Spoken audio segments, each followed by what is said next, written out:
il y a ces trois éléments, enfin trois degrés principaux, donc apprenti, compagnon, maître, et apparemment les apprentis, ils n'ont pas le droit de parler.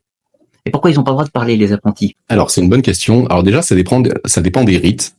C'est quelque chose qui est très propre on va dire aux rites créés, je dirais made in France, donc qui vont être par exemple le rite écossais ancien et accepté, le rite écossais rectifié, le rite égyptien ancien et primitif de Memphis Mizraïm. Tout ça sont des rites en fait qui sont, on va dire, plutôt d'essence, qui ont été créés soit par des Français ou du moins qui ont été élargis et étendus par des Français, ou du moins en France. Dans ces rites-là, eh bien, l'apprenti n'a pas droit à la parole. Pourquoi? Il y a plusieurs raisons à ça. La première, c'est surtout, et c'est la raison voilà qu'il faut retenir, c'est parce que l'apprenti est on va dire en introspection. D'accord? Il y a quelque chose de silencieux qui se passe. Il voit des symboles qui sont nouveaux pour lui. Il voit eh bien, une tenue, il y a des choses qui se passent, il y a des choses qui se produisent, ça fait beaucoup. Et donc, il y a une introspection qui doit se passer, et on veut aussi un petit peu forcer, pour son bien évidemment, les apprentis à travailler sur leur écoute.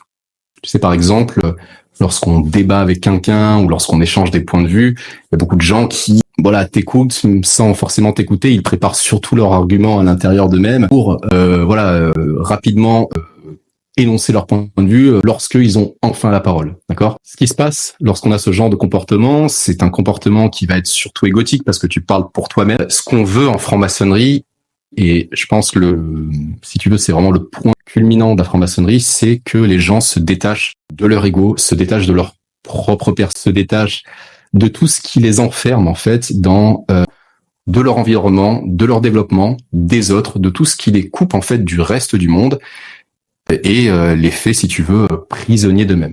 La franc-maçonnerie, c'est une démarche d'émancipation pour s'émanciper de soi-même, s'émanciper de son ego, s'émanciper de ce qu'on appelle en franc-maçonnerie vaincre ses passions. L'écoute, le silence de l'apprenti, c'est justement une étape essentielle sur le chemin de finalement vaincre ses passions. On est vraiment dans ce cœur, si tu veux, du symbolisme. Ouais, toute la phase d'introspection, un peu la catharsis de départ où on est dans le silence pour ne pas griller les étapes, entre parenthèses, être dans l'écoute, dans l'attention, etc. Ouais, je vois l'idée.